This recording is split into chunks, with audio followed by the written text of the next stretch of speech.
하나님께서 오늘 우리에게 주시는 말씀 먼저 믿음으로 받도록 하겠습니다. 다 같이 그 자리에서 일어나셔서 마태복음 24장 14절 말씀과 요한계시록 22장 20절 말씀입니다.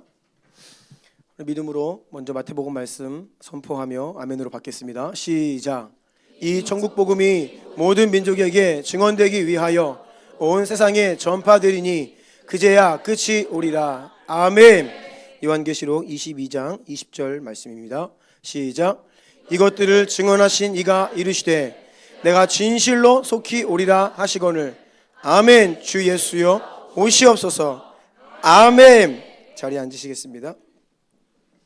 우리 주변에 있는 분들과 이렇게 축복하며 인사합시다. 우리는 주 안에서 하나입니다.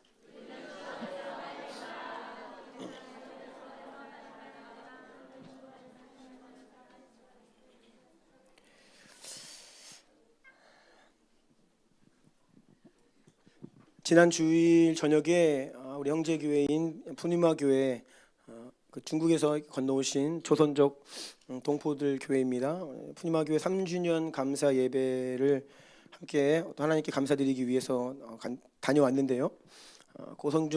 수원하나교회 고성준 목사님께서 말씀을 전해주셨습니다. 첫 마디가 이런 말씀이시더라고요. 오늘 대표 기도하신 장로님 3주년 감사 예배 대표 기도하셨는데 앞으로 30주년 감사 예배 때에도 대표 기도해 주세요. 그렇게 이렇게 축복해 주시더라고요. 그러니까 어느 성도님께서 아마 그때는 잘 걸어 나오지 못할 수도 있으니까 본인이 부축해서 어떻게든지 함께 오겠다고 그렇게 말씀을 하셨습니다. 준비해 오신 설교를 하지 않으시고 감동이 있으시다면서 언약 관계에 대한 말씀을 나누어 주셨는데요. 지난번에 제가 전한 말씀이 언약 관계에 대한 말씀이었지요. 너무나 같은 내용을 조금은 다른 버전으로 전해주셨는데요. 인상 깊었던 또 한 가지 비유는 이런 것이었습니다.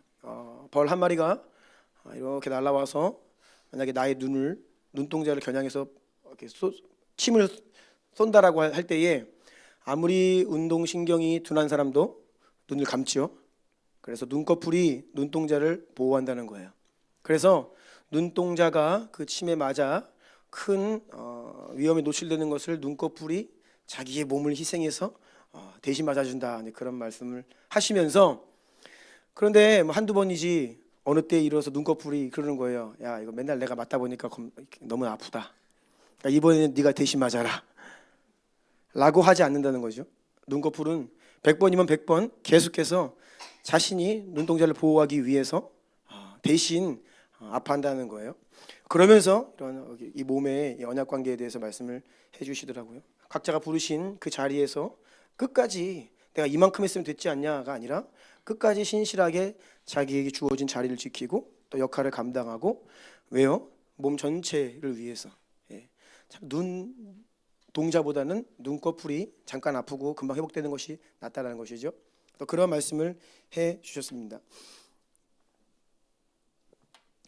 우리가 한 몸으로 연합되어서 연결되어서 끝까지 사랑하고 끝까지 용서하고 끝까지 하나님께 감사하고 또 서로에게 감사하고 또 끝까지 우리에게 주신 사명을 감당하는 그런 언약 관계로 저와 여러분 우리를 그리스도의 몸된 교회의 지체들로 불러주신 주님께 감사를 드립니다.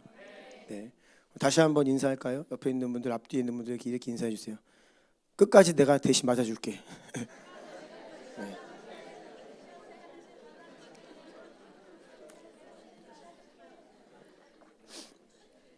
네가 맞아라가 아니라 내가 맞을게. 대신 맞아줄게. 고린도전서 1장 10절 말씀 보니까요, 모두가 같은 말을 해라. 모두가 같은 마음과 같은 뜻으로 온전히 하나가 되어라. 합해라. 그런 말씀이 있어요. 같은 말, 같은 마음, 같은 뜻, 같은 영적인 흐름 안에 있다는 것을 이야기하죠. 그런데요, 여러분, 만약에 우리끼리만 같은 마음 된다면 큰 의미 없어요. 우리끼리만 같은 뜻을 갖는다면 그것도 큰 의미가 없습니다. 우리가 같은 마음, 같은 뜻, 같은 말을 하는 것 너무 중요한데, 그것이 하나님의 마음과 같은 뜻이어야 되고 하나님의 뜻과 같은 말이 되어야 돼요. 아멘. 우리끼리가 아니라 하나님의 마음이 우리에게 부어져 그 하나님의 마음으로 뜻이 하나가 되어야 되는 거죠. 이게 중요한 겁니다. 하나님께서 이 마지막 시대에 특별히 많은 교회가 있지만 주나임이라고 하는 이 몸의 지체들로 우리를 부르셔서 이 시대를 살아가게 하시고 또 보호받게 하시고 또 사명을 감당하게 하시는데, 우리가 정말 중요한 것은요, 같은 마음이라고 할 때 이 마음이 다른 마음이 아니라, 따라해 보세요. 하나님의 마음, 아버지의 마음. 아멘. 그 하나님 아버지의 마음으로 우리가 한 마음이 되어야 한다는 것이지요. 돌아온 탕자 이야기를 보니까요, 첫째 아들은 참 충성됩니다. 둘째 아들은 망난이에요. 아버지가 돌아가시지도 않으셨는데 유산을 미리 챙겨서 자기 몫을 챙겨서 미리 정산해 주세요. 가지고 가서 허랑방탕하게 다 탕진하고 완전히 거지가 되어가지고 다시 돌아오지요. 돌아올 염치도 없지만 그냥 그래도 아버지 집에 가가지고 노예같이 살아도 괜찮다. 그래도 아버지 집에 가겠다. 그런 마음으로 아버지께 돌아옵니다. 아버지가 이 둘째 아들 그렇게 돌아오자 그를 환영해 주세요. 다시 씻겨주시고 옷을 입혀주시고 가락지를 끼워주시고 좋은 음식을 마련해 주시고, 그런데 이때 첫째 아들이 이제 문제가 생기는 겁니다. 이 첫째 아들은 참 훌륭한 사람인데요. 뭐라고 그러냐면 아버지께, 아버지 제가 여러 해 동안에 아버지를 섬기면서 한 번도 아버지의 명을 거절한 적이 없습니다. 이 아들은 언제나 아버지 말씀하시면 네 알겠습니다 했어요. 순종의 아들입니다. 아버지의 뜻이라고 하면 그 앞에서 한 번도 반항한 적이 없는 충성되고 신실한 아들이었어요. 누가 봐도 그 동네에서 저런 아들 없다, 최고의 아들이다, 이 아버지 보면서 어떻게 이런 아들을 두셨습니까? 라고 할 만큼 최고의 아들이라 할 수 있죠. 그런데 결정적인 순간에 아버지께 분노해요. 왜입니까? 아버지의 뜻은 잘 받들었는지 몰라요. 아버지께서 시키는 일을 잘했는지는 모릅니다. 그런데 하나님 아버지의 마음을 몰라요.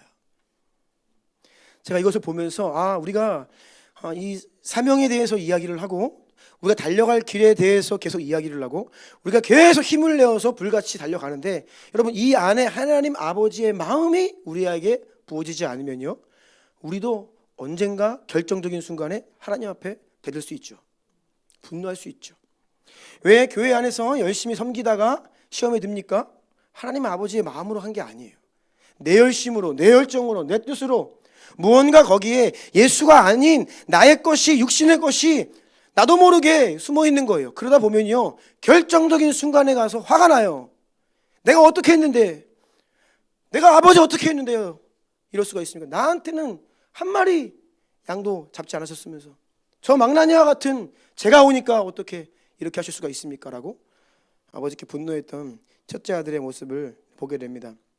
그래서 여러분, 우리가 하나님의 마음을 구하는 것이 참 중요합니다. 네. 가서 다시 한번 손 들어 보시겠어요? 하나님의 마음을 주옵소서. 아버지의 마음을 부어 주옵소서. 아멘. 아멘. 그래서 하나님, 우리가 십자가의 어떤 그 신비, 정말 십자가 안에 담겨 있는, 우리가 다 우리의 지식으로 담을 수 없는 놀라운 영광과 신비, 온 우주를 가득 채우고도 남을 만한 놀라운 신비가 십자가 안에 담겨 있기 때문에 우리는 그 사랑을 계속해서 알아가는데요. 근데 그것이 여러분 그냥 어떠한 사실, 지식, 몰랐던 것을 깨닫는 것, 그 차원이 아니에요. 제가 사람의 인생을 보니까 언제 사람이 바뀌냐? 몰랐던 것을 알면 바뀌는 것 같죠? 그런데 그렇지 않더라고요. 무언가 깨닫고 알고 아하 하면 인생이 바뀔 것 같은데 그렇지 않더라고요. 그 마음이, 하나님의 사랑이 그 마음을 만지실 때 그 인생이 바뀌어요. 아멘. 십자가가 우리의 머리와 우리의 입술에만 지식만이 아니라 우리의 심령으로 내려와야 됩니다. 얼마나 하나님 아버지의 사랑이 십자가 위에서 우리를 향해 부어주셨는지 지금도 우리에게 부어지고 있습니다. 그 하나님 아버지의 사랑을 우리가 알기를 원합니다. 그 하나님의 마음을 구해야 돼요. 근데 이것은 그냥 부어지지 않습니다. 주님 앞에 가까이 가야 돼요. 예. 멀리 있으면 그 마음을 잘 몰라요. 가까이 가야 돼요. 주님께. 주님의 발치로 나아가야 됩니다. 베다니 마리아가 주님의 그 가장 가까운 곳에서 주님 하시는 말씀에 계속 주목하고 주님의 얼굴 바라보면서 주님 하시는 말씀을 그냥 가장 가까이에서 그 말씀을 들었어요. 모든 제자들 베드로가 호언장담했습니다. 예수님이 가시는 곳이라면 내가 죽음까지도 갈 수 있다고 큰 소리 떵떵 쳤는데 어떻게 되었나요? 예수님의 십자가 이해 못해요. 알지 못해요. 이게 무슨 일인가 당황해요. 도망가요. 이게 무슨 일인가 슬퍼해요. 하지만 유일하게 제자들도 깨닫지 못했던 그 예수님의 십자가를 깨닫고 이해하고 마리아는 혼자 자기의 가장 귀한 향유옥합을 깨뜨려 주님 앞에서 눈물을 흘리며 장례를 준비했습니다. 그럴 수 있었던 이유가 무엇일까요? 예수님의 심정을 유일하게 알았던 한 사람이에요. 주님 곁에 가장 가까이 있었기 때문이죠. 반면에 이 마르다는 좋은 일이었습니다. 예수님 맞이하고 섬기겠다고 부엌에서 열심히 일했어요. 부엌에서 일하시는 분들 축복합니다. 할렐루야. 네. 우리가 다른 게 아니라 정말로 무언가를 할 때 분주하게 하나님을 위해 교회를 섬긴다, 영혼을 섬긴다 하면서 하나님의 마음을 모를 수 있다는 거예요. 그러면요, 마르다도 마찬가지죠. 결정적인 순간에 화가 납니다. 주님께 화를 내요. 우리의 모습이 어떠하겠습니까? 계속해서 부르신 자리에서 충성되게 사명을 감당하는 것 너무 중요하지만 그 마음 중심에 하나님의 마음이 가득해야 돼요. 아멘. 계속 주님과 연결되어야 합니다. 주님과 가까이 있지 않으면요, 섬기면 안 돼요. 사탄이 노리는 1호의 1호. 주님과의 연결이 느슨하고 개인과 하나님과의 친밀함이 없는데 무언가 열심히 하려고 한다? 꼬꾸라지죠. 첫 번째 계명은요, 하나님을 사랑하는 것입니다. 주님의 임재를 사모하시기 축복합니다. 더 주님께로 가까이 나아가시기 축복합니다. 더 오랜 시간 주님의 발치에 머무르는 여러분들 되시기를 예수님의 이름으로 축원합니다. 그래서 오늘 제가 말씀을 전하는 이 메시지도요, 여기에 담겨있는 하나님의 뜻과 어떤 하나님의 계획과 너무 중요합니다. 그런데 무엇보다 하나님의 마음이 전달돼야 돼요. 하나님의 하트가 우리를 향하신 그 하나님의 그 불타오르는 사랑과 그 간절한 그 하나님의 마음이 오늘도 오늘 메시지를 통해서 우리 가운데 부어질 것을 예수의 이름으로 선포합니다. 아멘. 네. 설교를 빨리 시작하라고 그럽니다 지금. 자, 그래서 우리의 핵심 가치들이 매우 중요합니다. 오늘 이제 두 번째 시간인데요. 한번 제목을 띄워주시겠어요? 오늘 제목이 너무 길죠? 네. 같이 한번 읽어볼까요? 자, 시작. 우리는 예수 그리스도의 다시 오심을 갈망하고 준비하는 선교하는 교회입니다. 아멘. 자, 부제도 시작. 선교 완성을 통해 다시 오실 예수 그리스도 선교적 종말론. 네, 아멘. 이러한 제목으로 하나님의 말씀을 전하겠습니다. 오늘은 이 주나임 핵심같이 두 번째 시간입니다. 선교, 특별히 선교 완성. 선교란 말도 조금은 부족한 말이에요. 선교 완성. 지난 12주년 예배 때 이재한 선교사님께서 선교에 대해 말씀하시고, 또 오후 훈련 때 선교에 대해 말씀하시고, 지난주 마이크 목사님 선교에 대해 말씀하시고, 뭐 선교에 대해서 더 이야기할 것이 있느냐, 밤새도 할 말이 많습니다. 그런데 오늘은 그냥 그냥 선교가 아니라 조금 더 이 포커스를, 그 영점을 더 잘 조절해야 돼요. 오늘날에 선교 이야기 많이 하지만 정작 선교가 아닌 게 많아요. 특히 선교적 교회 운동, 거기 안에 들어가면 선교가 없어요. 저는 의도적으로 선교적 교회라는 말을 쓰지 않습니다. 우리는 선교하는 교회지 선교적 교회. 저는 왜요? 오늘날의 세상이 말한 선교적 교회 안에 선교가 없어요. 교회들이 홈페이지 들어가서 비전을 보면요, 선교 없는 교회 드물죠. 대부분 마지막에 선교가 비전입니다. 그런데 정작 가보면 진짜 선교가 아닌 경우가 많아요. 그래서 조금 더 초점을 맞춰서 선교 완성, 그리고 우리는 왜 이 선교 완성을 바라보며 달려가는지 조금 더 이 초점을 예리하게 하는 시간이 되기를 원합니다. 제가 이제 오래전에 이 얘기를 몇 번 나눈 기억이 있는데요. 최근 몇 년 새에 오신 분들은 처음 듣는 이야기일 거예요. 제가 신혼 때 아내와 함께 영화를 보러 극장에 갔습니다. 그런데 이제 그 시간이 좀 늦었어요. 이미 영화가 시작한 지 한 5분 정도 늦게 갔어요. 그래서 앞에서 표 검사하는 사람도 없어요. 그래서 그냥 알아서 그냥 들어가서 상영관을 찾아 들어가가지고 이제 영화가 이제 저기 상영되고 있더라고요. 조용히 가가지고 우리 자리 찾아가지고 이제 영화를 한참 재미있게 보는데 한 20분 정도 지났는데 갑자기 불이 딱 켜지더니 엔딩 크레딧이 올라가는 거예요. 그게 뭐냐면 잘못된 상영관을 찾아간 거죠. 네, 그 영화가 당시에 굉장히 유행하던 영화라 그 CDV 상영관 중에 여러 안에서 이제 이 영화를 하고 있는데 우리가 잘못된 영화관을 들어가가지고 마지막 20분을 처음인 것처럼 열심히 보다가 끝나서 이제 황당했죠. 제가 더 황당했던 거는 주변에 있는 사람들이 우리를 보면서 얼마나 한심하게 생각했을까. 쟤들은 왜 영화 다 끝났는데 들어와. 그래서 어떻게 해요? 뭐 우리가 이미 보려 했던 영화는 30분 이상 진행되잖아요. 그래서 이제 카운터 가가지고 직원한테 사정을 얘기한 거예요. 우리가 사실 이렇게 해가지고 이렇게. 그러니까 이제 그분이 유두리가 있는 분이야. 그러면 표 끊는 거 확인했으니까 몇 분 후에 또 저기 상영관에서 새로 시작한대. 그걸로 가래. 근데 새로 영화를 봤죠. 근데 여러분 돈 주고 보는 영화 결말 먼저 보고 한번 봐보세요. 예? 기분이 어떤지. 우리가 예를 들어서 뭐 그냥 영화 한 편 보려고 그럴 때 야야야야 결말 얘기하지 마. 얘기하지 마. 스포일하지 마.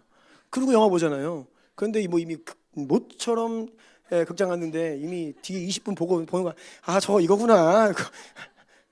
제가 이제 다시 한번 깨달은 것 중에 하나는 감독이 하고 싶은 메시지는 마지막에 있다.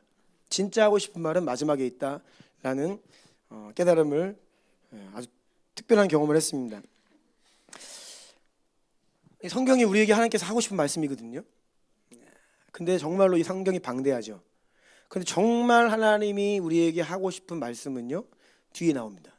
그게 결론이에요. 복음의 결론, 십자가의 결론, 아브라함을 부르신 이유 결론, 다윗을 세우신 이유 결론, 예수님이 이 땅에 성육신하신 이유, 진짜 이유, 그게 성경의 마지막에 나와 있죠. 성경의 마지막은 요한계시록이고요. 요한계시록의 마지막은 22장이고요. 22장의 마지막은 20절과 21절입니다.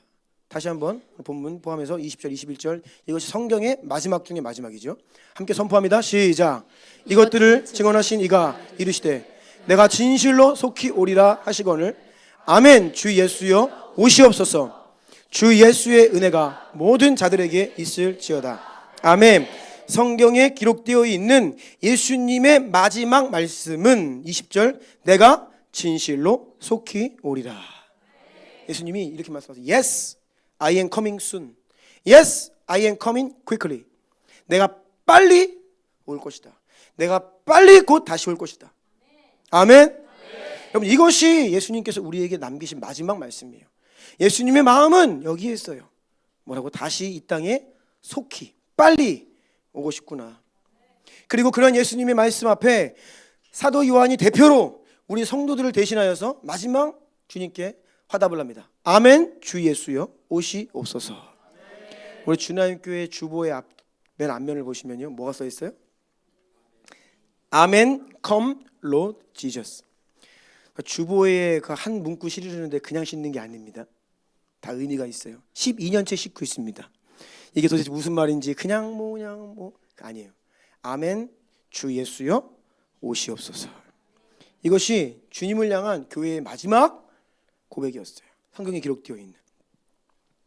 예수님은 신랑, 교회는 신부. 그래서 예수님께서는 이 땅에 다시 오시는 그날을 어린 양의 예수님의 혼인잔치 날, 예수님 다시 오시는 그날이 어린 양의 혼인잔치 날이다라고 말씀하시죠. 요한계시록 19장 7절과 8절 함께 읽습니다. 시작. 우리가 즐거워하고 크게 기뻐하며 그에게 영광을 돌리세. 어린 양의 혼인 기약이 이르렀고 그의 아내가 자신을 준비하였으므로 그에게 빛나고 깨끗한 세마포 옷을 입도록 허락하셨으니 이 세마포 옷은 성도들의 옳은 행실이로다 하더라. 아멘. 예수님이 다시 오시는 그날이 어린 양의 혼인 날이라는 거예요. 혼인잔치, 결혼식이라는 거예요. 그리고 그 아내가 자신을 준비했다. 이 다른 번역을 보면요, 그 아내가 자신을 준비하는 것을 끝마쳤다. 그러니까 혼인잔치 날이 이르는 거예요. 8절, 옳은 행실로서 성도들의 순종의 옷을 입어서 그 혼인잔치 날에 신부가 입장하는 것이죠. 자, 고린도후서 11장 2절도 함께 선포합니다. 시작. 내가 하나님의 열심으로 너희를 위하여 열심을 내노니 내가 너희를 정결한 처녀로 한 남편인 그리스도께 드리려고 중매함이로다. 아멘. 사도 바울이 성도들, 교회들을 향해서 뭐라고 이야기하냐면 내가 너희를, 성도들을, 교회를 정결한 처녀로서 한 남편 대신 신랑이신 예수님께 드리려고 중매한다. 이런 표현을 썼어요. 자, 에베소서 5장 22절로 25절도 선포합니다. 시작. 아내들이여 자기 남편에게 복종하기를 주께 하듯하라. 이는 남편이 아내의 머리됨이 그리스도께서 교회의 머리됨과 같음이니 그가 바로 몸의 구주시니라. 그러므로 교회가 그리스도에게 하듯 아내들도 범사에 자기 남편에게 복종할지니라. 남편들아 아내 사랑하기를 그리스도께서 교회를 사랑하시고 그 교회를 위하여 자신을 주심같이 하라. 아멘. 31절 32절도 선포합니다. 시작. 그러므로 그러므로 사람이 부모를 떠나 그의 아내와 합하여 그 둘이 한 육체가 될지니 이 비밀이 크도다. 나는 그리스도와 교회에 대하여 말하노라. 아멘. 여러분, 우리가 성경을 볼 때에 주의해야 될 점은 남편과 아내 사이를 빗대어서 교회를 말씀하시는 게 아니에요. 주님은 본래 교회의 정체성, 교회란 어떤 건 예수님 머리, 성도 교회는 몸, 예수님 신랑, 성도들은 신부, 교회는 신부. 이 원형을 가지고 이 땅에 남편과 아내 관계를 창조하신 거예요. 세팅하신 거예요. 그러니까 뭐가 원형이냐면 교회가, 예수님과 교회가 원형이에요. 아멘. 네.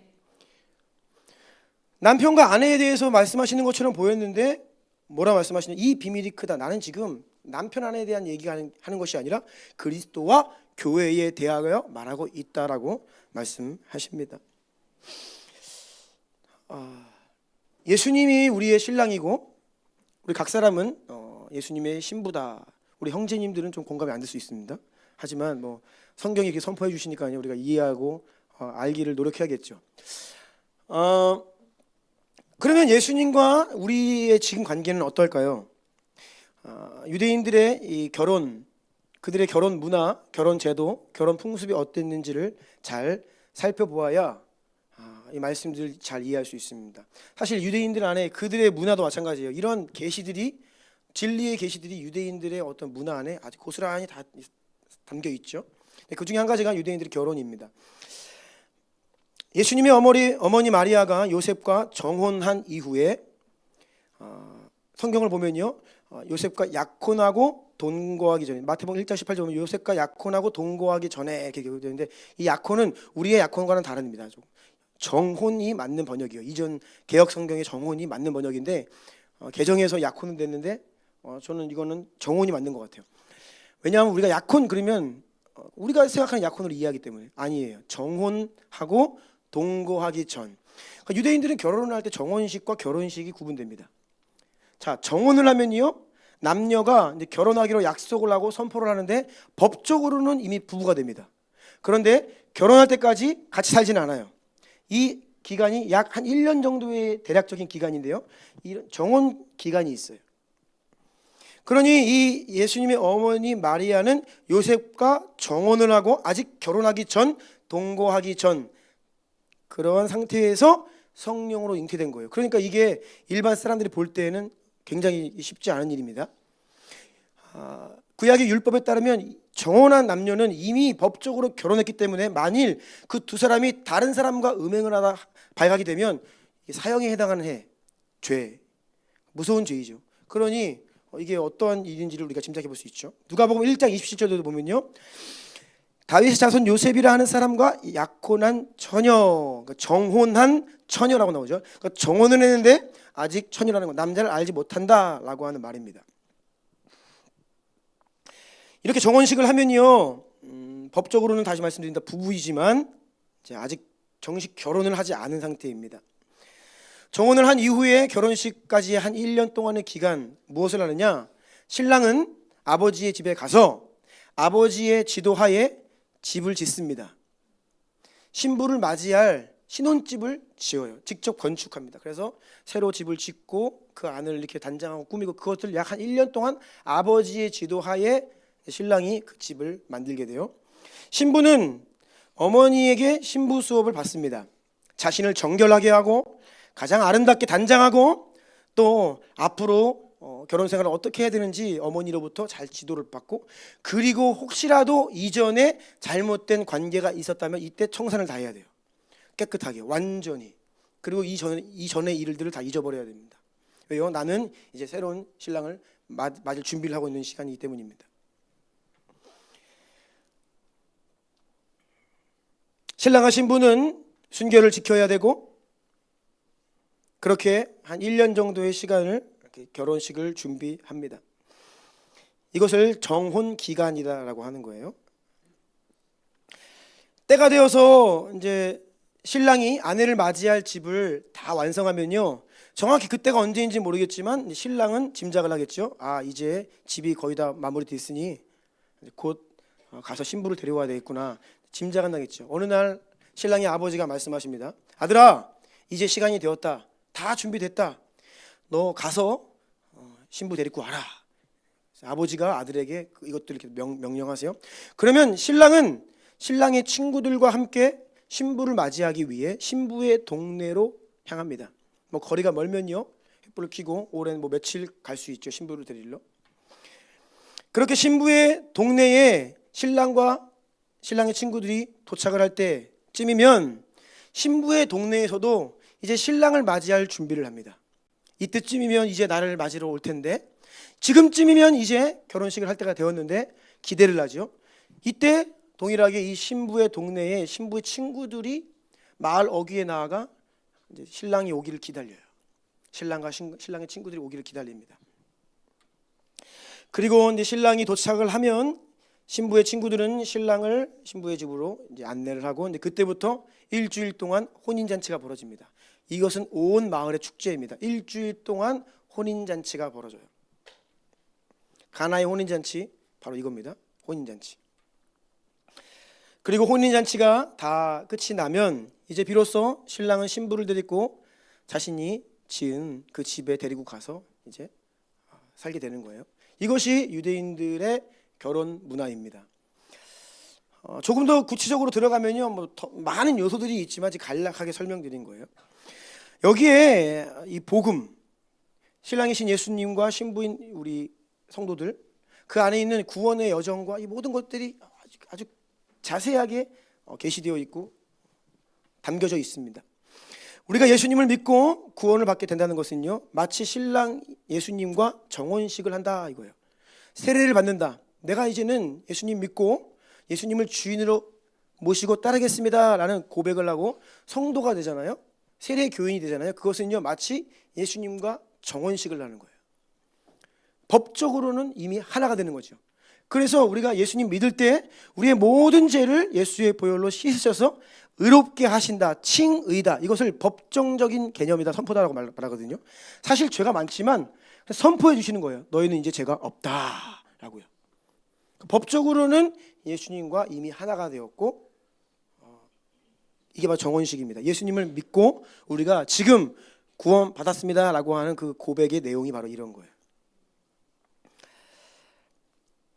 그런데 아직은 같이 살지 않는 정혼 기간이라고 했죠. 예수님 지금 어디 계세요? 우리 안에 영으로는 내주하시지만 예수님은 육신으로는 아버지께 가셔서 우리와 함께 계시지 않잖아요. 그러니까 지금은 같이 사는 기간이 아니에요. 그때를 준비하는 기간이죠. 우리 신랑이신 예수님은 승천하시면서 아버지께로 올라가시면서 무슨 말씀을 남기고 가셨느냐? 요한복음 14장 2절과 3절 말씀 선포하고 아멘합니다. 시작. 내 아버지 집에 거할 곳이 많도다. 그렇지 않으면 너희에게 일렀으리라. 내가 너희를 위하여 거처를 예비하러 가노니 가서 너희를 위하여 거처를 예비하면 내가 다시 와서 너희를 내게로 영접하여 나 있는 곳에 너희도 있게 하리라. 아멘. 신랑이신 예수님께서 우리와 정혼식을 한 이후에 어떻게 한다고요? 아버지께로 가서 아버지의 지도하에 집을 짓는다고 하셨죠. 그러니까 그 말씀을 지금 하시는 거예요. 그러니까 유대인들은요, 이걸 보면요 정확히 이해하는 거예요. 아, 우리가 지금 정혼한 상태구나. 아버지께로 가서 집을 짓고 계시는 거예요. 그리고 그 집을 다 완성하면 이제 아버지가, 하나님 아버지께서 이제 가라라고 하시면 그때가 이제 예수님 다시 오신 때예요. 근데 예수님 뭐라고 하셨냐면 그때는 아무도 모른다, 아들도 모른다, 아버지만 하신다 그랬어요. 그러니까 이런 것들이 정말로 이 유대인들의 결혼 풍습 안에 그대로 게시되어 있는 것이죠. 자, 예수님은 지금 우리를 위해 집 짓고 계십니다.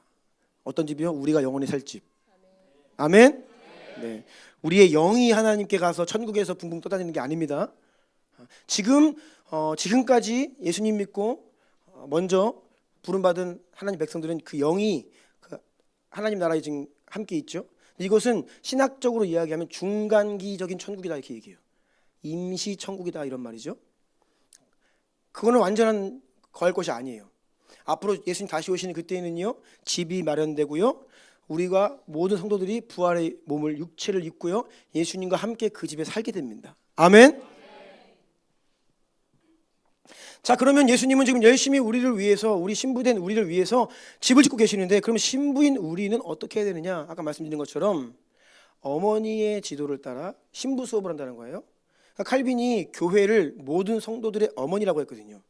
성도들은 그때 동안 무엇을 하느냐? 교회 안에서 준비되는 거예요. 그래서 구원받는 성도들이 구원받는 그 순간부터 교회의 몸으로 지체로 부르시는 거예요. 우리는 따로 살 수 없어. 혼자 살 수 없어요.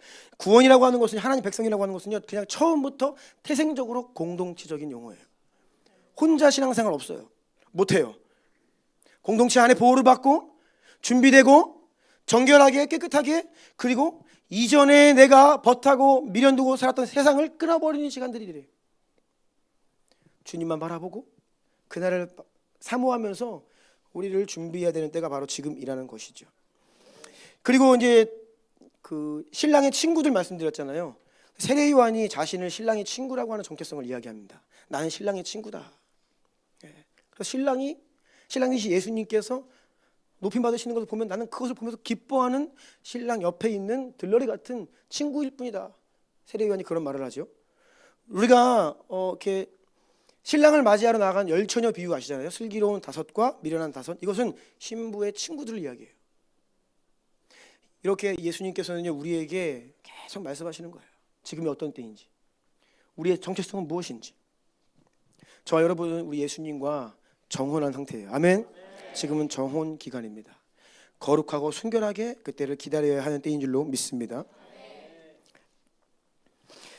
예수님 다시 오시는 그날은 그래서 혼인잔치 날이다라고 했습니다. 그리고 일주일 동안에 이제 혼인잔치가 벌어지는데, 그것을 계시록에서 보면 천년왕국 같아요. 그리고 혼인식이 끝나면 이제 새 예루살렘 성이 준비된 집이죠. 우리가 살 집, 그 집이 하늘로부터 내려옵니다. 그때부터 영원한 하나님 나라가 시작되는 거예요. 아멘. 네. 결혼식을 앞둔 신랑과 신부는 그날이 어서 속히 하루라도 빨리 오기를 간절히 기다립니다. 당연하죠. 신랑이 고백입니다. 내가 진실로 너에게 속히 다시 오겠다. 신부의 고백입니다. 아멘. 주 예수여, 어서 오시옵소서. 제가 잘 준비하고 있을 테니 빨리 오십시오. 이것이 모든 교회의 관심과 열정과 갈망이어야 되고 고백이어야 되는 줄로 믿습니다. 우리 다시 고백할까요? 다 같이 아멘. 주 예수여 오시옵소서. 다시 한번 아멘. 주 예수여 오시옵소서. 아멘. 주님은 이 땅의 교회와 성도들에게 이 고백을 듣고 싶어 하세요. 아멘. 하지만 이상하게도 오늘날 신부인 교회가 여기에 별로 관심이 없어 보입니다.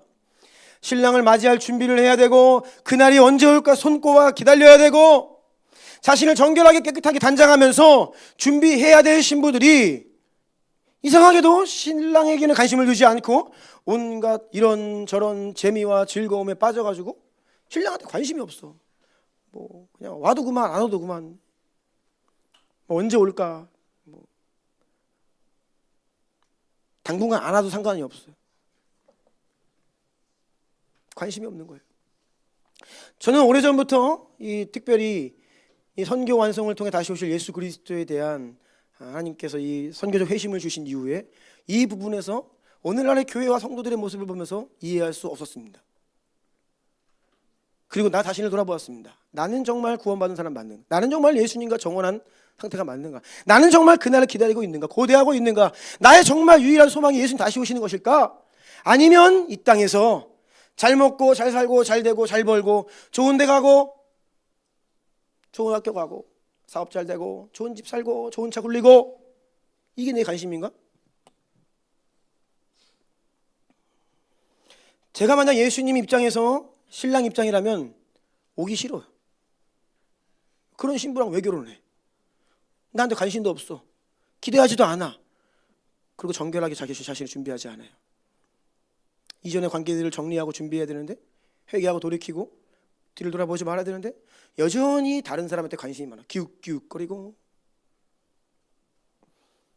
오기 싫지요. 만약 제가 예수님이라면. 저는 무엇보다 오늘날의 성도들과 교회는 예수님의 다시 오심을 갈망해야 된다고 생각합니다. 간절히 그날을 손꼽아 기다려야 된다고 믿습니다. 그날이 속히 오기를 준비해야 한다고 믿습니다. 아멘. 그래서 마지막 때를 보면요, 하나님께서 왜 섭리 가운데 교회가 어려움을 당하게 하시는지 이유가 여기 있어요. 너무나 편안하고 잘 먹고 잘 살게 되니까 예수님께 관심 두지 않아요. 그래서 주님은 섭리 안에서 어려운 때를 허락하십니다. 어려운 때가 오잖아요. 그러면 어렵고 고통스러우면 이제 신부들이 고백을 하기 시작합니다. 예수님 너무 힘들어요. 빨리 오세요. 예수님 너무 고통스러워요. 빨리 오세요. 이 땅에 소망이 없어요. 주님 오셔야 돼요. 초대교회 성도들은 예수님의 이름을 입으로 시인하면 죽을 수밖에 없었던 그런 극심한 상황이었죠. 그래서 그들은 마라나타로 서로를 위로했습니다. 예수님 오십니다. 예수님 어서 오세요. 그들은 정말 예수님 이외에는 이 땅에 별로 소망이 없었어요. 그런데 어느샌가 우리가 주님의 축복으로 인하여서 잘 살게 되고 우리 민족도 잘 살게 되고 우리 어른 세대들은 우리 다음 세대들이 힘들어하는 걸 이해 못해. 야, 너네가 뭐 먹을 게 없냐? 집이 없냐? 입을 옷이 없냐? 이해가 안 되죠. 어르신들이 살던 이전의 환경과는 비교할 수 없을 만큼 잘 먹고 잘 살게 되었어요. 그런데 이 세대가 힘들어합니다. 왜요? 더 잘 사는 사람들이 많아. 더 잘 살고 싶은 갈망이 생기는 거예요, 이 세상에서. 왜 힘듭니까? 나의 갈망이 충족되지 않기 때문에. 이 땅에서 내가 원하는 게 충족되지 않기 때문에 우리가 힘들어요. 그래서 한 정신과 의사가 하는 말을 들었는데 우울증을 해결하는 방법이 있대요. 한 가지. 하고 싶은 거 하면 된대요. 그렇게 봤어요. 하고 싶은 거 하게 하면 우울증이 치유된다는 거예요. 우울증의 이유는 하고 싶은 게 있는데 못해서 우울증 걸린다는 거예요. 이게 한 가지 솔루션.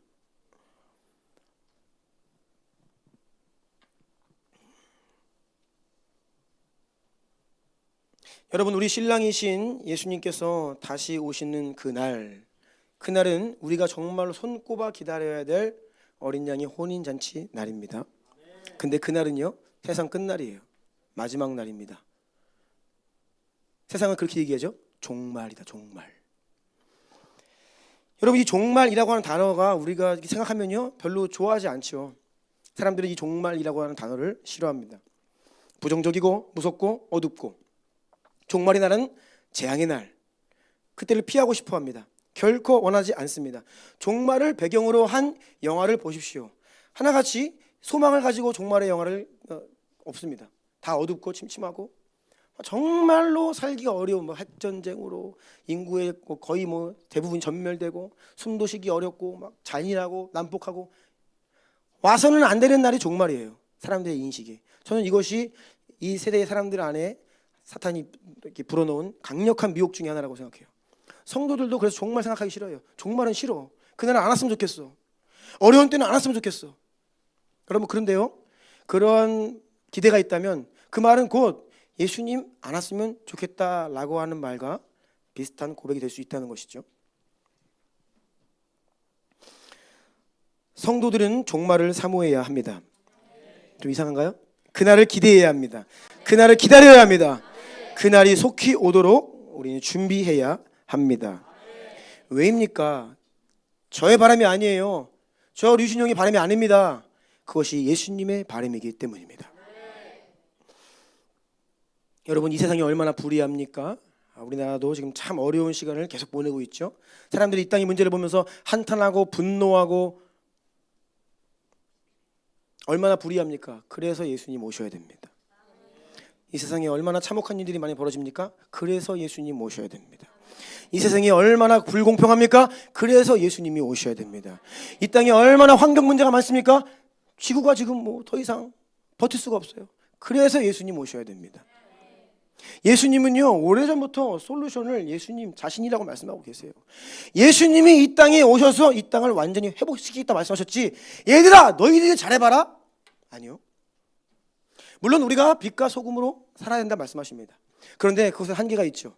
예수님의 방법은 사탄과 귀신을 묶어서 무적행에 집어넣어야 이 땅에 소망이 시작된다라고 말씀하세요. 그때가 언제입니까? 예수님 다시 오시는 날이에요. 이 말씀을 여러분 오해하지 마십시오. 오늘 하루를 성실하게 살고 내일 예수님이 오셔도 오늘 나는 사과나무 한 그루 심어야 되는 거 맞죠? 그런데 궁극적으로 우리가 무엇을 기대하며 살아야 되는가? 소망하며 살아야 되는가? 예수님 다시 오셔야만 합니다. 자, 그렇다면 주님이 언제 어떻게 우리에게 다시 오실 수 있느냐? 이 세상의 끝이 어떻게 올 수 있느냐? 하나님 말씀에 주목해야 된다는 것이죠. 성경을 보면요, 마지막 때에 대한 예언이 기록되어 있습니다. 그런데 우리가 이 마지막 때를 이야기할 때 정말 깨어 분별해야 합니다. 종말에 대한 메시지에 강력한 미혹이 있기 때문이에요. 대부분의 이단 사이비들이 요한계시록 가지고 장난을 치죠. 종말 하도 떠들어대서 저는 아직도 기억해요. 제가 초등학교 때 일인데 1992년 10월 28일 다미성교회. 그때 예수님 다시 오신다. 그때가 종말의 날이다. 그리고 기존에 있는 그냥 교단들의 많은 목사님들이 여기 미혹됐습니다. 저는 아직도 기억해요. 우리의 먼 친척 중에 한 분이 여기에 핵심 인물이었습니다. 당시에 저희 아버지가 목회하고 계셨는데 딱 일주일 전에 친척 두 분이 우리 집에 찾아왔어요. 비장한 각오를 가지고 찾아와서 회개를 명하면서 오늘날 목사들이 무지하다, 성도들이 무지하다, 다음 주에 예수님 오신다, 그러니 회개하고 준비해라, 우리 집에 와서 선포하고 가셨어요. 아직도 기억해요. 제가 구체적으로 그들이 무슨 말씀을 하시는지 모르지만 그 거실 소파에 우리 아버지와 앉아가지고 나눈 대화, 그 장면을 내가 기억해요. 아직도 비장했거든요. 온 나라가 들썩였습니다. 9시 뉴스에 헤드라인 연일 보도가 되었습니다. 그런데 예수님 오시지 않았죠. 그러고 나니까 이제 그때부터 종말 이야기하면 이단, 계시록 이야기하면 이단, 예수님 재림 이야기하면 이단, 이러한 알러지 반응이 한국 교회 안에 쫙 이제 번졌죠. 사탄의 미혹이죠. 왜 기독교에 이단들이 많냐? 진짜기 때문에 이단이 많아요. 주님의 관심이 계시록에 있기 때문에 계시록 가지고 이단들이 장난을 많이 치는 거예요. 그러면 우리는 그것이 무섭다, 안 된다, 위험하다, 멀리할 것이 아니라 계시록을 제대로 봐야죠. 아멘. 네. 요한계시록 말씀에 이 말씀을 더하거나 빼면 안 된다. 저주를 받을지어다 말씀하셨어요. 이 말씀을 읽고 듣고 행하는 자는 복이 있을지어다. 그게 사실은 명확하게는 요한계시록에 대한 말씀이에요. 근데 우리가 계시록을 멀리한다는 거죠. 왜요? 거기에 대한 부정적 이미지가 너무나 많이 있기 때문에. 사탄이 뿌려놓은 미혹입니다. 분별하시기 축복합니다. 자, 말세의 징조와 약속에 대해서 좀 볼까요? 마태복음 24장 3절로 16절까지 한번 쭉 읽어주시겠어요? 예수께서 감난산 위에 앉으셨을 때 제자들이 조용히 와서 이르되 우리에게 이르소서 어느 때에 이런 일이 있겠사오며 또 주의 임하심과 세상 끝에는 무슨 징조가 있사오리이까. 예수께서 대답하여 이르시되 너희가 사람의 미혹을 받지 않도록 주의하라. 많은 사람이 내 이름으로 와서 이르되 나는 그리스도라 하여 많은 사람을 미혹하리라. 난리와 난리 소문을 듣겠으나 너희는 삼가 두려워하지 말라. 이런 일이 있어야 하되 아직 끝은 아니니라. 민족이 민족을, 나라가 나라를 대적하여 일어나겠고 그곳에 기근과 지진이 있으리니 이 모든 것은 재난의 시작이니라. 그때에 사람들이 너희를 환난에 넘겨주겠으며 너희를 죽이리니 너희가 내 이름 때문에 모든 민족에게 미움을 받으리라. 그때에 많은 사람이 실족하게 되어 서로 잡아주고 서로 미워하겠으며 거짓 선지자가 많이 일어나 많은 사람을 미혹하겠으며 불법이 성함으로 많은 사람의 사랑이 식어지리라. 그러나 끝까지 견디는 자는 구원을 얻으리라. 이 천국 복음이 모든 민족에게 증언되기 위하여 온 세상에 전파되리니 그제야 끝이 오리라. 그러므로 너희가 선지자 다니엘이 말한 바 멸망에 가증한 것이 거룩한 곳에 선 것을 보거든 읽는 자는 깨달을진저 그때 유대에 있는 자들은 산으로 도망할지어다. 아멘. 쭉 말세의 징조에 대해서 말씀하고 계시죠. 거짓 선지자의 미혹이 있고요, 적그리스도가 등장하고요, 전쟁과 전쟁의 소문, 난리와 난리의 소문, 전쟁이 많이 벌어지고 전쟁의 소식들이 곳곳에 들려온다. 민족이 민족을, 나라가 나라를 대적하여 일어난다. 곳곳에 기근과 재난과 지진이 일어날 것이다. 불법이 성하여서 어떻게 인간이 이럴 수가 있어? 사람이야? 라고 할 만한 그런 아주 흉악한 범죄들이 많이 일어납니다. 이 모든 것들이 마지막 때의 징조라는 것이에요. 이것들을 보거든 때가 가까운 줄 알라 말씀하고 계십니다. 그런데 우리가요 이 말씀을 볼 때에 하나의 징조로서의 말씀이 있어요. 이것은요 그냥 우리가 보면 돼요. 하나님 말씀을 가지고 현상을 지켜보면 돼요. 아, 하나님 말씀처럼 되네. 아, 거짓 선지자들이 막 일어나네. 유튜브에 엄청 많습니다. 정말 많습니다. 지금 어마어마하게 많아요. 거짓 선지자는 다 다른 말 하는 사람들이 아니에요. 이단이 다 틀린 말 하지 않습니다. 제가 가끔 설교 자료 검색하기 위해서 구글링을 하면요 자료가 나오잖아요. 그러면 한참 은혜 받아요. 근데 끝에 가서 하나님의 교회. 네. 앞의 내용은 제가 거의 다 동의할 수 있는 내용들이, 근데 끝에 가가지고 어머니가 계시는데 뭐 이러면서 이상한 말해. 한창 은혜 받고 있는데 여호와의 증인 나중에 가니까. 그러니까 전혀 이상한 말 하는 게 아니에요. 우리랑 거의 비슷한 얘기들을 많이 해요. 하나님이 천지를 창조하셨다 이야기합니다. 예수님이 십자가도 이야기합니다. 그런데 끝에 가가지고 근데 내가 그야, 내가 내가 여기 날린 거 여기가. 그래서 여러분 이 미혹 거짓 메시지는 굉장히 조심해요. 유튜브에 제가 말씀드렸잖아요. 작년에 제가 작심을 하고 한번 보겠다. 지금 소위 좀 이렇게 기독교계에서 조금 이게 이슈가 있으면서 많은 팔로워들을 거느리고 있는 사람들 메시지가 뭐가 문제인가 제가 눈여겨본 거예요. 그런데 대부분의 사람들 한 8, 90% 제가 이 강단에서 하는 말씀과 동일한 메시지합니다. 어떤 분들은 정말 저보다 더 열정적이에요. 하나님을 향한 충성심과 사랑이 대단합니다. 그런데 아주 교묘하게 비진리가 섞여 있어요. 그래서 제가 작년에 성령의 일하심 시리즈와 하나님 말씀 시리즈 설교를 그렇게 한 거예요. 아, 이거 그냥 두면 안 되겠구나. 이거 위험하다. 거짓 선지자들 많습니다. 이러한 근데 많은 징조들이 있는데 이러한 징조들은요 그냥 징조예요. 그냥 보면서 아, 마지막 때구나라고 인식을 하면 됩니다. 그런데 우리가 읽었던 이 마태복음 24장 14절 말씀은 우리 주난교회 성도들 이거 암송 못하면 신천지 아니면 이단 이거 다 암송해야 됩니다. 마태복음 24장 14절 다시 한번 띄워주시고요. 함께 선포합니다. 시작. 이 천국 복음이 모든 민족에게 증언되기 위하여 온 세상에 전파되리니 그제야 끝이 오리라. 아멘. 이 한 말씀만큼은 징조가 아닙니다. 이것은 우리에게 주신 사명입니다. 우리가 이 말씀을 깨닫고 이 말씀을 붙들고 이 말씀에 순종하여 우리의 모든 것을 내어 드릴 때에 비로소 성취될 하나님의 약속입니다. 아멘. 여러분 징조와 약속은 좀 다르잖아요. 약속은 내가 이렇게 할 것이다. 너희는 이걸 기대해라. 이것을 위해 기도해라. 이것을 위해 순종해라. 말씀하시는 게 약속이고요. 다른 징조들은요 약속이 아니에요. 그거는 그냥 현상입니다. 그런데 많은 사람들이 이 부분에서도 헷갈려요. 자, 아까 읽었던 15절 한번 띄워주시겠어요? 네. 그러므로 너희가 선지자 다니엘이 말한 바 멸망에 가증한 것이 거룩한 곳에 선 것을 보거든. 그러니까 이게 이제 마지막 때 어떤 하나의 표징입니다. 다니엘 선지자를 통하여서 많이 말씀을 주셨는데 그 중에 한 가지가 뭐냐면 적그리스도라고 이제 보여주는 한 인물이 유대인들이 드리는 매일의 제사를 폐하고 성소 그 멸망에 가증한 것을 성소 하나님의 성소라 일컫는 거룩한 곳에 세운다는 거예요. 또는 자기가 그 자리에 쓴다는 거예요. 이때가 아주 마지막 때 중에 마지막에 대한 표징이다. 징조다라는 말씀이에요. 그래서 적그리스도가 아마도 이렇게 예루살렘 성전에 앉게 될 것이다 이렇게 추측을 하는 거죠. 이 말씀을 근거로 해서. 그런데 문제는 지금 예루살렘에 성전이 없어요. 그 사람들 제3 성전을 이야기하는 거예요. 근데 이 제3 성전에 강력한 미혹이 있습니다. 그것은 무엇이냐면 유대인들이 지금도 통곡의 벽에서 울고 있습니다.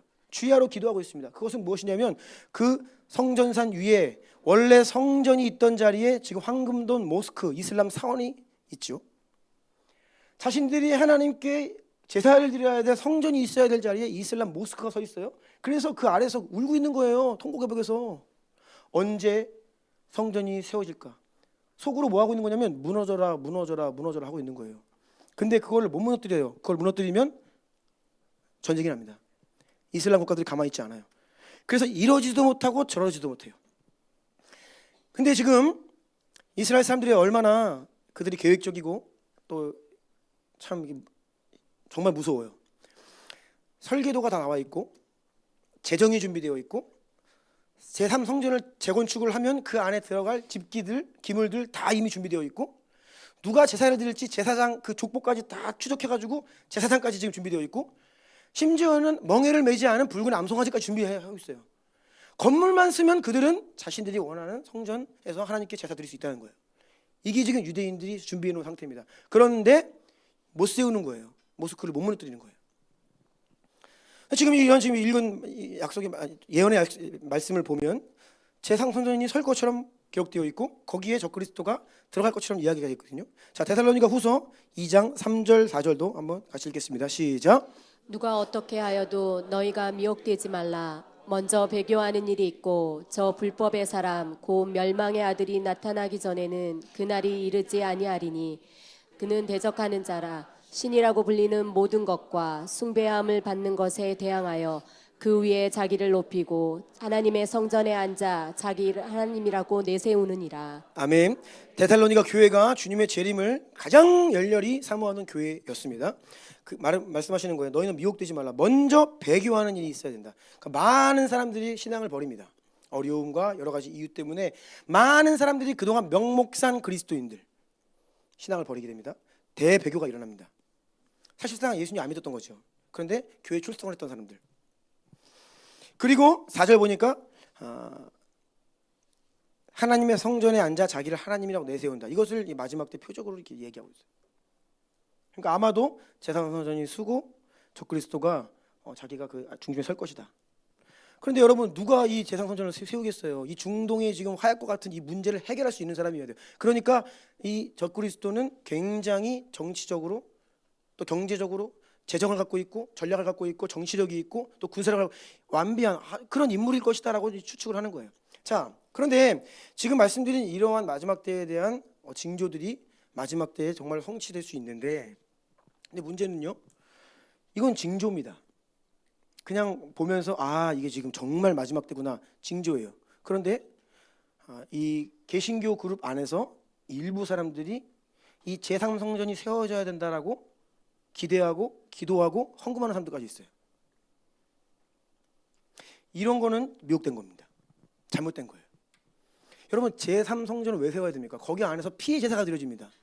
그것은요, 유대인들이 예수님을 인정하지 않는 유대인들이 피의 제사를 드리는 거예요. 그건 예수님의 십자가 대속을 부인하는 겁니다. 그러니 말은 성전이지만 그것은요, 적그리스도께 바쳐줄 성전인 거예요. 거기를 왜 헌금을 하고 그걸 왜 기도합니까? 그것은 마지막 때에 만약 이 말씀이 문자적으로 성취된다라고 하면, 저는 잘 모르겠어요. 정말 문자적으로 성취될지 가봐야 합니다. 근데 조심스럽게 그럴 수 있겠구나 이제 보이는 거예요. 그런데 이것을 하나의 징조로 봐야 되는데 이것을 위해 헌신을 한다? 미혹된 거죠. 분별하셔야 됩니다.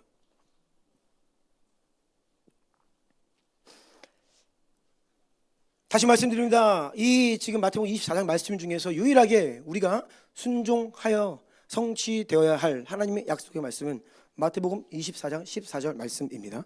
다시 한번 선포하겠습니다. 시작. 이 천국 복음이 모든 민족에게 증언되기 위하여 온 세상에 전파되리니 그제야 끝이 오리라. 아멘. 자, 모든 복음이 모든 민족에게 증언되기 위하여 온 세상에 전파되리니 그제야 끝이 오리라. 아멘. 여러분, 이것은 징조예요? 아니면 순종해야 될 사명입니까? 얼핏 보면 징조처럼 보일 수 있죠. 그러니 아까 말씀드린 것처럼 징조라고 여겨야 될 것에 순종하는 잘못된 사람들이 있고, 순종해야 될 약속 사명을 보면서 징조라고 보는 사람들이 있어요. 그러니까 많은 사람들이 이 말씀을 징조로 봅니다. 제가 주석을 찾아보면요, 많은 주석들이 이 말씀을 징조로 봐요. 마지막 때는 어떤 일이 벌어지냐면 복음이 땅끝까지 전해지는, 복음이 아주 편만하게 전파되는 현상. 잘못 해석하는 거죠, 성경을. 여러분, 복음이 그냥 전해집니까? 제가 지난 금요일도 말씀드렸지만 우리 안에 예수님이 오셨고 나를 구원하셨죠. 복음입니다. 아멘. 그런데 이 복음이 나에게 왔는데 그냥 전해져요? 그냥 남편에게 전해집니까? 그냥 옆집으로 갑니까? 절대 안 갑니다. 하나님께서 우리에게 주신 사명과 하나님의 마음을 붙들고 우리가 순종하고 자기를 부인하고 십자가를 져야 겨우 옆 사람에게 전파돼요. 아멘. 하물며 이 천국 복음이 모든 민족이 증언되는데 그게 자연스럽게 전파된다? 아니요. 본인은 몰랐던 거죠. 그런데 그 복음이 전파되는 현장에는요, 이 하나님 약속의 말씀 붙들고 보내는 선교사, 가는 선교사, 이것들을 위해 자신의 전심을 다하여 수고하고 헌신하고 순종하는 하나님의 사람들이 있는 거죠. 그걸 모르기 때문에 현상으로 보이는 거예요. 여러분, 이 말씀은 우리가 순종해야 될 사명인 줄로 믿습니다. 얼마나 우리가 이것을 깨닫고 순종하는 게 중요한지, 제가 어저께 이제 또 PSP 강의 다녀왔잖아요. 그 주로 하는 전하는 내용이 바로 그 사도행전 말씀이에요. 사도행전에서 제자들이 성령 받고 주님의 사명을 받았는데 도무지 이 복음이 예루살렘 바깥으로 나가지 못하고 있었어요. 사도행전 10장에 이탈리아 군대 백부장이었던 고넬료의 집에 처음 복음이 전해지고 그들이 첫 이방인 회심자가 됩니다. 사도행전 10장입니다. 그런데 오순절에 성령이 임하시고 난지 그때가 제가 살펴봤는데 정확한 연대는 몰라요. 짧게는 4년, 길게는 10년이에요. 여러분, 짧게는 4년, 길게는 10년이 지난 시점까지 예수님이 승천하실 때 뭐라 말씀하셨어요? 너희는 모든 민족을 제자로 삼으라. 아멘. 오직 성령이 너희에게 임하시면 너희가 권능을 받고 예루살렘과 온 유대와 사마리아 땅 끝까지 이르러 내 증인이 되리라. 아멘. 사명을 주시는데 10년 가까이 12사도가 그 사명을 몰라요. 그들이 타협했냐? 아니요. 죽는 자리까지 나아갈 순교의 각오를 하고 있습니다. 그런데 문제는 무엇이냐면 이 신비를 깨닫지 못해요. 선교의 신비를. 그래서 유대인에게만 복음을 전하다가 처음으로 고넬료 가정에게 복음을 전하게 됩니다. 그 본문을 자세히 읽으면요, 정말로 충격적입니다. 하나님이요 정말로 복음 전하라고 판 다 깔아주시는데 베드로가 고넬료 집 가서 하는 말이 뭔지 아세요? 유대인으로서 이방인 집에 들어오는 것이 위법인데 나를 왜 불렀느냐? 몰라서 물어요. 복음 전하라고 보냈는데 몰라요 그거를. 그래서 고넬료가 하는 말을 잘 들으니까 그때 조금 감을 잡고 이제 복음을 전하는데, 복음을 전하면서 예수님을 증거하는데 뭐 거기서 뭐 성령 받으라 안수한 것도 아닙니다. 그냥 말씀을 전하는데 성령님이 그 회중 가운데 내려오십니다. 그래서 난리가 나는 거예요. 그게 끝이 아닙니다. 예루살렘에 올라갔더니 그 소식이 전해져가지고 예루살렘에 있는 사람들이 베드로를 비난하고 막 난리였습니다. 그 난리를 치르면서 하나님이 이방인들도 구원하기를 원하시네. 이제서야 예수님이 하신 말씀들이 깨달아지기 시작하는 거예요. 그래서 이재한 선교사님 말씀하신 것처럼 우리 구원을 위해서 이 복음의 회심이 필요하지만 정말 선교를 위해 선교적 회심이 필요하다 하는 말이 정말 꼭 그래요. 많은 구원받은 성도들이 선교에 대해 무지합니다. 선교의 문이 열려 있지 않습니다.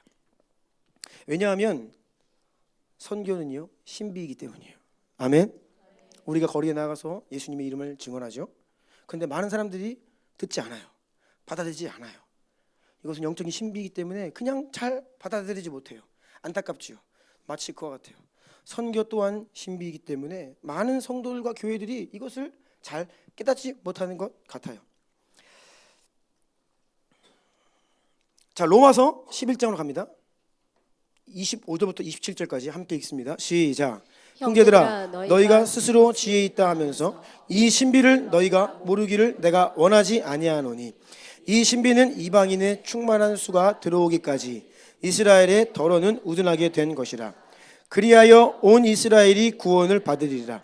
기록된 바 구원자가 시온에서 오사 야곱에게서 경건하지 않은 것을 돌이키시겠고 내가 그들의 죄를 없이 할 때에 그들에게 이루어질 내 언약이 이것이라 함과 같으니라. 아멘. 자, 25절 다시 보시면 형제들아 너희가 스스로 지혜 있다 하면서 이 신비 미스테리온 이 신비를 너희가 모르기를 내가 원하지 않으니 무슨 말? 모르기를 내가 원하지 아니하노니 이 신비는 무엇이냐면 이방인의 충만한 숫자가 차야 그때까지 이스라엘의 덫가 우둔하게 된 것이다.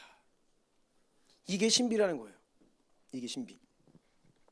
이방인의 충만한 숫자가 채워진다는 것은 바로 선교 완성이에요. 뭐예요? 모든 민족, 모든 나라, 모든 언어, 모든 사람들이 자신의 언어로 하나님을 찬양하고 예배하는 그 하나님이 작정하신 구원받은 사람의 숫자예요.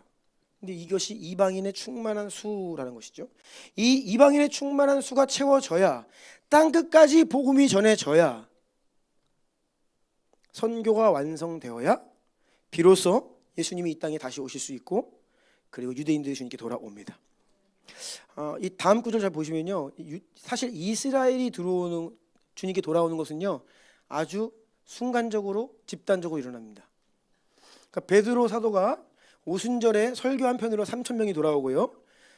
뒤에 이제 성전 미문에 못 걷던 자가 이제 걷게 되죠. 그 일 때문에 수많은 사람들이 몰렸을 때 그때 설교 한 편으로 5,000명이 그 순간 회심합니다. 그러니까 짧은 설교 한 편 듣고선 수많은 사람들이 집단 회심하는 거예요. 근데 이것은 이스라엘 유대인이라고 하는 컨텍스트 안에서 일어날 수 있는 일입니다.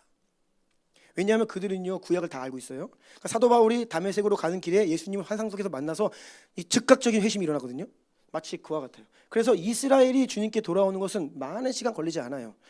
주로 어느 나라에 가서 어느 민족 그들에게 복음을 전하고 하려면요 언어 배워야 되죠, 성경 번역해야 되죠. 정말로 많은 시간이 걸립니다. 우리 대한민국, 우리 이 나라가 선교 역사상 유례가 없을 만큼 폭발적인 빠른 이 복음의 진보를 이룬 선교의 성과를 거둔 나라예요. 대부분 민족들이 뭐 200년, 300년 걸려도 잘 교회가 서지 않아요. 근데 이스라엘은 달라요. 순간 즉각적으로 회심하는데, 지금 읽은 말씀을 보면요 성경에 이런 많은 힌트가 있는데, 유대인들은요 재림하시는 예수님을 통해 회심합니다. 네. 이런 말들이 기존의 우리의 생각과는 조금 이해가 잘 안 돼요. 그래서 제가 이제 이런 말들을 좀 많이 아끼는데, 시간이 되면 더 자세하게 나눌 기회가 있다고 생각하고요. 보시면 26절 다시 보시겠어요? 그리하여 온 이스라엘이 구원을 받는, 이스라엘의 이제 구원에 대한 약속의 말씀이에요. 구원자가 시온에서 오사, 예수님 말하거든요. 다시 오실 예수님이에요. 야곱에서 경건하지 않은 자를 돌이키시겠고, 수많은 사람들이 재림하시는 예수님을 보면서 이게 일어나요. 순간적으로 돌아옵니다. 27절, 내가 그들의 죄를 없이 할 때에 그들에게 이루어질 내 언약이 이것이라. 그래서 여러분, 이스라엘이 주님께로 돌아오기 위해서는요 이방인의 충만한 숫자가 차야 됩니다. 네, 이것도 선교의 완성입니다. 예수님이 이 땅에 다시 오시기 위해서는요 선교가 완성되어야 합니다. 땅끝까지 복음이 전해져야 합니다. 아멘. 우리가 이렇게 전도와 선교를 이야기할 때, 왜 제가 오늘 선교 말씀을 드리는데 자꾸 재림에 대한, 마지막 때에 대한 말씀을 드리냐면, 선교는요 철저히 종말론적이기 때문이에요. 이 종말론이 사라지면 선교의 방향성이 사라집니다. 그러면 선교가 곧 전도가 곧 선교가 돼버려요. 종말론이 사라지면. 자, 여러분, 전도는요 죽어가는 영혼들에게 예수님을 증언해서 그들이 예수 믿고 구원받게 하는 게 전도입니다. 아멘. 그러면요 전도, 왜 우리가 굳이 외국 나가서 선교해야 돼요? 우리 주변에도 믿지 않는 사람 많잖아요. 우리가 5개월마다 이 거리에 나가면요 예수님 안 믿는 사람 너무나 많잖아요. 이렇게 많은데, 우리 주변에 이렇게 많은데 굳이 그렇게 많은 돈을 들이고 비용을 지불하며 위험을 무릅쓰고 해외까지 나아가서 하지 말라는 거 꼭 해야 되느냐? 뭐 아프간 사태 때도 그랬고, 어떤 이슈 있을 때마다 세상이 항상 그런 말 하잖아요. 왜 굳이 거기까지 가가지고 난리냐? 왜 난리긴요? 그렇게 안 가면 그들이 구원 못 받아요. 그렇게 안 나가면요 그들은 예수님의 이름 듣지 못합니다. 단지 멀리 가서 전하는 게 선교가 아니에요. 여기서 해도 전도, 거기서 해도 전도일 수 있습니다. 그런데 선교는요 무엇이냐면, 땅 끝까지 복음이 증거되어 이방인의 충만한 숫자가 차 예수님 다시 오셔야 되기 때문에. 아멘. 이것이 선교의 이유입니다. 우리도 파송 성사님들 계시지만, 우리 선교사님들 중에 부모님이 안 믿으시는 분들이 계세요. 그럼 많은 사람들이 이렇게 비아냥될 수 있죠. 야, 네 엄마도 안 믿는데, 네 아버지도 안 믿는데 어딜 가서. 여러분, 그 논리면 복음은 우리나라에 들어올 수가 없어요. 언제나 믿는 자는 소수였습니다. 언제나 주변에 안 믿는 사람 너무 많아요. 여기도 이렇게 안 믿는 사람 많은데 왜 굳이 가야 되냐? 네, 가야 됩니다. 땅끝까지 복음을 전해야, 이방인의 충만한 숫자가 차야 예수님 다시 오시기 때문입니다. 이 선교에 대한, 이 선교의 신비를 깨닫고 순종한 사람들이 없었다면 복음은 여전히 예루살렘에 머물렀을 거예요. 그냥 대충 그 지중해 연안에만 머물렀었겠죠. 근데 어떻게 우리 민족까지 이 복음이 왔겠냐는 거죠. 이 신비를 깨달은 교회와 성도들을 통해 주님은 우리로 하여금 복음을 듣게 하셨습니다. 아멘. 자, 보세요. 로마서 15장으로 가볼까요? 사도 바울이 이 선교에 대한 정확한 깨달음이 있었습니다. 사도 바울의 첫 번째 선교잖아요. 사도 바울의 선교를 우리가 깨달아야 돼요. 자, 18절, 그리스도께서 이방인들을 순종하게 하기 위하여 나를 통하여 역사하신 것 외에는 내가 감히 말하지 아니하노라. 그 일은 말과 행위로, 19절, 표적과 기사와 능력으로, 성령의 능력으로 이루어졌으며 그리하여 내가 예루살렘으로부터 두루 행하여 일루리곤까지 그리스도의 복음을 편만하게 전했다. 자, 예루살렘부터 두루 행하여 일루리곤은 지금 불가리아 지방입니다. 그러니까 예루살렘에서 시작해서 지금으로 이야기하면 위에 뭐 레바논, 시리아 더 올라가면 터키 지나면 그리스 위쪽으로 가서 동유럽 불가리아까지 사도 바울이 복음을 전한 거예요. 예루살렘으로부터 일루리곤 불가리아까지 그리스도의 복음을 편만하게 전했다라고 이야기를 해요. 20절, 또 내가 그리스도의 이름을 부르는 곳에는 복음을 전하지 않기로 힘썼노니 이는 남의 터 위에 건축하지 아니하려 함이라. 기록된 바 주의 소식을 받지 못한 자들이 볼 것이요 듣지 못한 자들이 깨달으리라 함과 같으니라. 그러므로 또한 내가 너희에게 가려 하던 것이 여러 번 막혔더니. 23절이 중요해요. 이제는 이 지방에 일할 곳이 없고 또 여러 해 전부터 언제든지 서바나로 갈 때에 너희에게 가기를 바라고 있었으니. 자, 예루살렘으로부터 두루 행하여 일루리곤까지 복음을 편만하게 전했고 이제는 더 이상 이 지방에 일할 곳이 없다. 그래서 이제 어디 가기 원하냐면 서바나 가기 원해요. 서바나, 지금 백전선 가 계신 스페인. 서바나 가기를 원했어요. 왜요? 거기는 아직 선교사가 한 번도 간 적이 없으니까. 자, 그렇다면 당시에 예루살렘에서 일루리곤까지 복음화율이 어떻게 되었을까요? 찾아보는데 통계는 없습니다. 그런데 추측에 의하면 0.1%가 안 되는 거예요. 1%가 안 되는.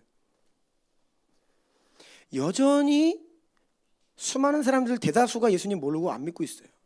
그런데 선교의 이방인 선교에 부르심 받은 사도 바울의 입장에서 한 번 본인이 가서 복음 전한 곳은 더 이상 거기에서 회심자가 나오고 교회가 세워지는 순간 더 이상 거기는 선교 지역이 아닌 거예요. 사도 바울에게 더 이상 일할 것이 없다. 이것이 사역이 필요 없다. 그 말이 아닙니다. 많은 후속 사역은 필요하지만 본인이 깨달은 선교 사역은 끝났다. 그렇게 얘기하는 거예요. 그러니까 전방 개척 선교가 정말로 이방인의 충만한 숫자를 채우는 선교라고 사도 바울은 믿고 있었던 것이죠. 아멘. 그래서 그가 한번 복음을 전한 곳에는요 도움이 필요하면요 사람을 보내요. 디모데를 보내고 오늘 맥치의 성도도 보세요. 데살로니가 교회에 디모데를 보냅니다. 에바브로 디도를 빌립보로 보냅니다. 사람을 파송해서 어떤 문제가 있으면 후속 사역들을 하지 선교 사역만큼은 더 이상 전할 것이 없다라고 하면서 스페인으로 가기를 원했어요. 그런데 역사적으로 보면요 스페인에 사도 바울이 갔을까 안 갔을까? 갔을까 안 갔을까요? 안 갔어요? 갔어요? 저도 잘은 모르겠는데 갔다는 사람이 있고 안 갔다는 사람이 있어요. 그런데 추측해 보건대 갔다 하더라도 많은 열매를 거두지는 못했을 것입니다. 왜냐하면 언어권이 달라요. 사도 바울은 길리기아 다섯 태생에 그래서 유대인으로서 아람어 유대의 말은 잘하고 당시 로마 제국의 공용어였던 헬라 말은 잘합니다. 그런데 스페인은 스페니쉬를 써요. 아마 대화가 잘 안 돼서 이렇다 할 열매를 거두지 못했지 않을까 추측하는 겁니다. 어디 가서 제가 그랬다 그러지 마시고요. 네. 확실하진 않습니다. 모쪼록 사도 바울이 깨달은 선교의 신비 관점으로 볼 때에는 이미 복음이 전해지고 교회가 선 곳은 선교 대상 지역이 아니었어요. 근데 오늘날 우리나라가 많은 선교사를 파송하고 있죠. 우리가 파송하고 있는 약 97%, 8%의 선교사님들이 이미 선교가 이루어진 곳에서 후속 사역을 하십니다. 그것이 가치 없다는 말씀 드리는 게 아니에요. 너무나 귀한 사역이고 필요한 사역이죠. 그런데 정말 선교 중에 선교는요 전방 개척 선교입니다. 아멘. 그래서 우리가 중동 이 북아프리카 이 땅에 주목하는 이유가 바로 이러한 맥락이 있어요. 이재한 선교사님은 그래서 보니까요 저기 그 시베리아 그쪽 보고 계시더라고요 지금. 네. 거기가 정말로 취약한 지역이고 저기 북극 인근 시베리아 북쪽에 그쪽에 정말로 복음 듣지 못한 사람도 있다는 거예요. 거기 가보고 싶다 그러시더라고요. 그러니까 정말 이 사도 바울의 심정으로 아직 복음 듣지 못한 그곳에 사람 보내기를 원하시는 거죠. 아멘. 네. 여러분 그래서 우리가 선교사로 가든지 보내든지 해야 되는데 뭐 가는 거 좋습니다. 근데 보내는 거에 문제가 많아요. 왜냐하면 많은 사람들이 안 간 거를 보냈다고 생각해. 아니 뭘 해야 보내는 거죠. 네. 안 갔는데 난 보냈대. 뭘 보내요? 가든지 보내든지 아무것도 안 하든지. 정말 그래요. 근데 많은 사람들이 아무것도 안 하는데 보냈다라고 생각을 해요. 그래서 우리 주나님교회 여러분들은요, 가든지 보내든지 양자택일 하시기 축복합니다. 네. 저는 본래 제가 목회자로 부르심을 받았다고 확신을 하고, 또한 선교의 부르심을 받아서 목회를 해야 되나 선교를 해야 되나 갈팡질팡 주님께 어디가 주님의 길인지 모릅니다. 기도를 오랫동안 해왔습니다. 그러는 와중에 제가 본래 선교사로 나가기로 작정을 했죠. 그런데 하나님께서 교회 개척의 자리로 저를 이렇게 방향을 트셨습니다. 저는 주나님 교회를 12년 전에 하나님의 은혜로 시작할 수 있었는데요. 지금까지 12년 달려왔는데 제가 선교사 안 나가서 죄책감 없습니다. 저는요, 내가 안 나가서 내가 선교사님도 고생하는데 내가 나갔어야 되는데 안 나가서 죄송하다, 저 그런 마음 없어요. 가든지 보내든지 하면요, 그런 마음 없어요. 왜요? 제가 여기에서 제가 저 한 사람 간 것보다 더 많은 선교 사역을 할 수 있기 때문입니다. 아멘. 이재현 선교사님은 15년 감비아에서 사역 너무나 훌륭하게 하셨습니다. 그런데 그곳에서 나오셔서 선교 커미션을 하시면서 훨씬 더 많은 선교 사역을 감당하셨어요. 아멘. 많은 선교사님들이 선교하는 교회를 개척하시고 선교 사역을 감당했던 목사님들이 잘 그들의 일생을 보면요, 본래 선교사 나가기를 원했던 분들이에요. 나가기를 원했는데 주님께서 나가지 말고 선교하는 교회를 세워라. 하영조 목사님, 수원하게 고성재 목사님 다 그런 분들이에요. 그것이 남아서 보내는 사람이 된 것이죠. 그래서 여러분들 안에 내가 나가야 되는데 그러면 잘 못 보내고 있는 거예요. 네. 열심히 힘을 다하여 내가 나가 있는 것처럼 힘을 다하여 보내고 있으면요, 그런 마음이 들지 말아야 되는 거예요. 이 은혜가 있기 축복합니다. 네. 예배팀 좀 나와주세요. 네.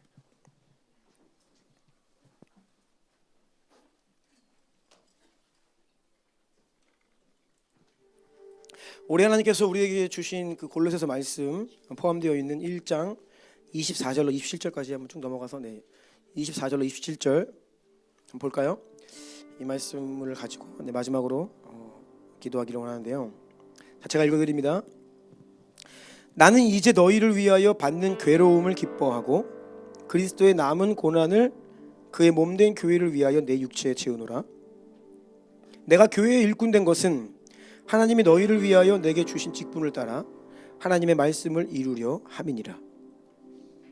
이 비밀은 만세와 만대로부터 감추어졌던 것인데 이제는 그의 성도들에게 나타났고 하나님이 그들로 하여금 이 비밀의 영광이 이방인 가운데 얼마나 풍성한지를 알게 하려 하심이니라.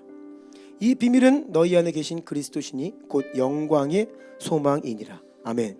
자, 예수 그리스도 그 신비의 영광, 예수님의 그 복음이 처음부터 하나님은 무엇을 원하셨냐면 그것이 이방인 가운데 얼마나 풍성한지.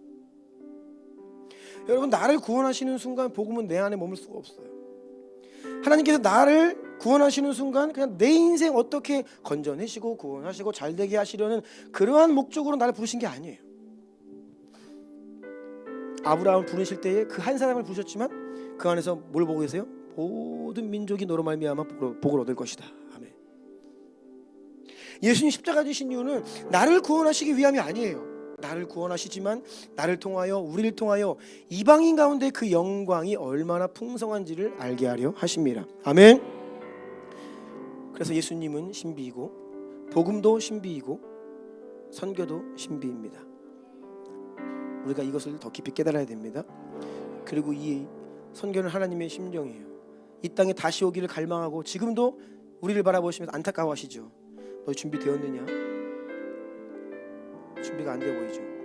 너는 정말 그날을 갈망하느냐? 갈망을 별로 하지 않죠. 주님 안타까이 여기시면서 오늘도 우리를 깨우고 계시는 거예요.